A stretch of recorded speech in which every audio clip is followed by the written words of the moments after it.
On behalf of the American Subcontractors Association of Michigan, welcome to the 4th Annual Michigan Contractor of the Year Awards. The construction industry is instrumental in any thriving community, and Kent County is certainly no exception. Over the last several years, we have all experienced the reality of a construction marketplace with less work available and contracts with slim margins. Tough times lend themselves to an environment that breeds creativity, resilience, and an amplified need for collaboration and best practices. This year's pool of nominees for the MCOY exemplify these traits, and the Campbell Group is proud to support and celebrate excellence in the subcontractor-general contractor relationship together. This is our annual celebration of the strength that comes from collaboration and a shared commitment in hard work and excellence with purpose. Without further ado, here are your nominees for the 2013-2014 Michigan Contractor of the Year Award.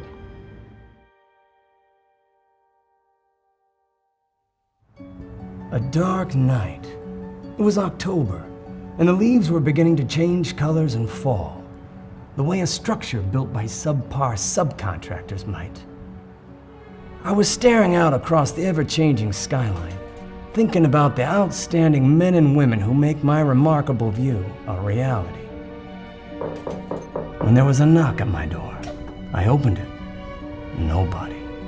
But in their place, they had left me something. A small, gilded statuette. My mission?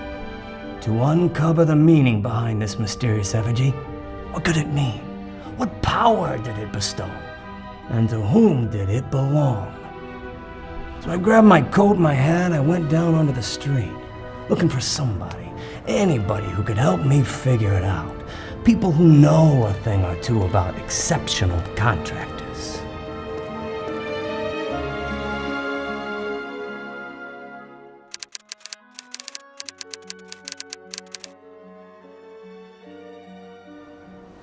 So, what can you tell me about this?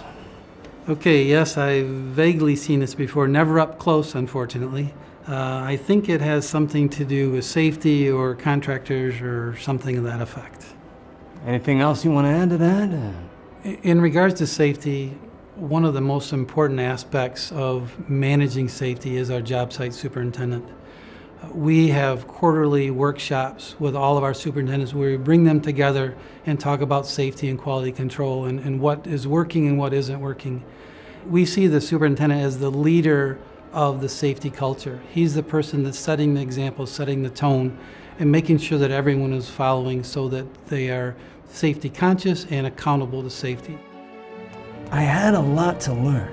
I did some digging, but to no avail.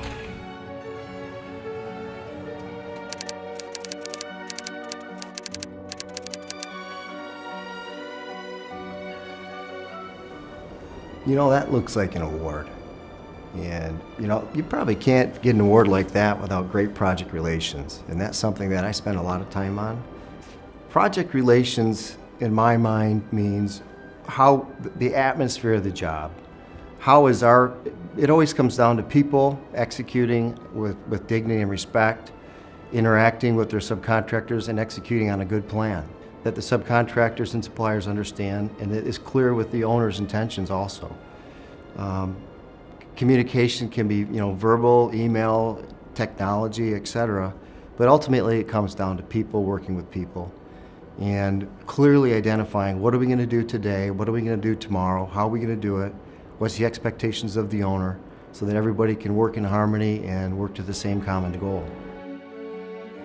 What was this artifact? Surely somebody must know.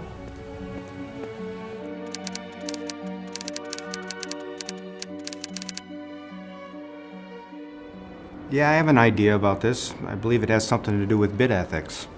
Go on. One of our main values as a company is integrity, and we really take that to the nth degree when we talk about the bid process.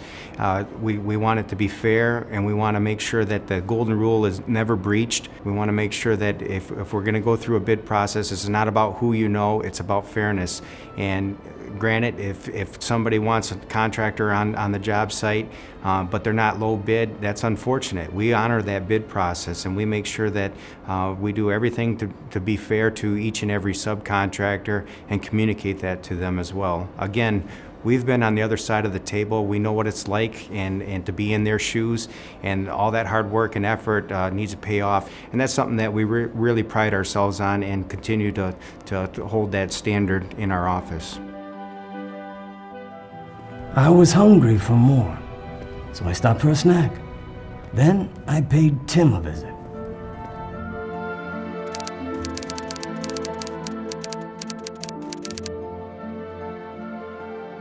I've seen it before, and I definitely know what it is. It's the highly coveted MCOY Award. That's valuable. That's good. If there's one thing I do know about the MCOY Award, it's that it requires somebody to be an excellent communicator. It requires somebody that is really gifted at schedule coordination. And in order to pull those things together, you need the right people on board. Some of the schedules that we encounter now on projects at the beginning seem to be insurmountable. They seem to be impossible schedules. And they are if you simply don't communicate and you try to just let things happen. So you have to be very responsive with your communications. You have to really drive the schedule, provide leadership and creativity on how to get there. Can I get some water? Feeling a little hot in here. They say to keep your friends close and your enemies closer. And after that hot dog, heartburn was my enemy. So I decided to keep a friend close too. Luckily, it wasn't far from there that I ran into Mike.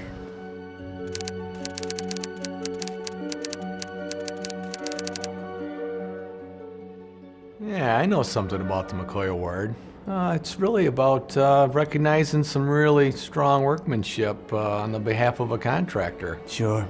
It's all pointless if we throw something up that doesn't function well, that doesn't last a long time, that something that our people can't be proud of. You know, the quality, when we stand back at the end of the day and we say, we did that, our name is on that. It's not just Elsing & Volker's name, it's the name of every single one of our tradespeople that have worked on that project. We're very proud to have put together a quality standards manual that goes beyond what the traditional specification that the architect puts together. It says these are the things that you should be doing. Doing the right things when nobody's looking, kind of a mindset.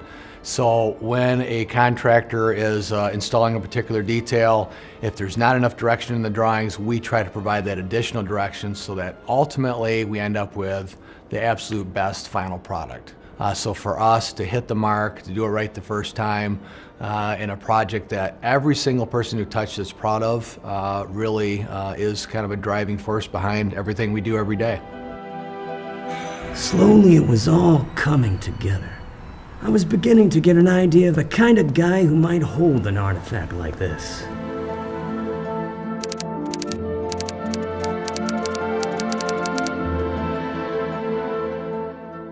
Let's be honest, money talks, and I'm going to go out on a limb here and say that this is probably one of the areas that separates us from our competitors. I'm not going to go all the way out on the limb and tell you exactly what we do with payment terms, but if contractors pay their subs on time every month, not just a few of the months, but every month, you'll be able to sit back and just kind of watch the benefits of that. What else? My grandfather started our company 62 years ago, and it's something that we've always done. We pay the same time every month, and there's been arguments in our office that I've witnessed between our CFO and our past president about this, and it's just something that we do and we've always done. And that's the same thing with the bid ethics. We don't goof around with that. That's a major deal for us. If your subcontractors get wind that you're shopping their numbers or you're doing something goofy or playing games, they'll simply stop bidding to you, and then where are you? You can't do anything without great subs. So Assembling a story is a lot like putting together a puzzle. I stopped by Dick's place to see if he could help me sort out the pieces.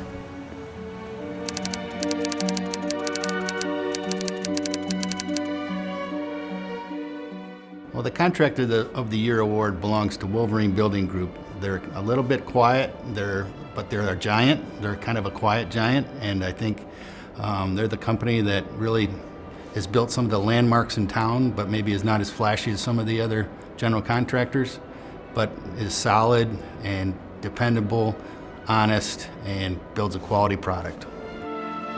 I was close. I could feel it, but I still had one stop to make.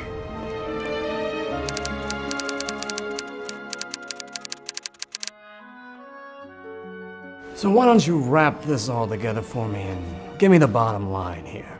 I think the MCOY Award really establishes the benchmark for contractors in our area that want to be outstanding in their field. You know, these criteria aren't something that we talk about at Earhart once a year when this award comes up. Things like professionalism, ethics, communication, quality, safety, lean processes, administrative procedures. We don't talk about those just in context of the award. We really talk about them every day because they're a way of life for us. They're part of our culture. It's the way I was taught, and it's the way that we're going to continue to do business at Earhart. So I think it's through our consistency of committing ourselves to these criteria and making sure that we do what we say we're going to do. Finally, I had enough to piece it all together, enough to know just who this relic must belong to. The 2013 Michigan Contractor of the Year award goes to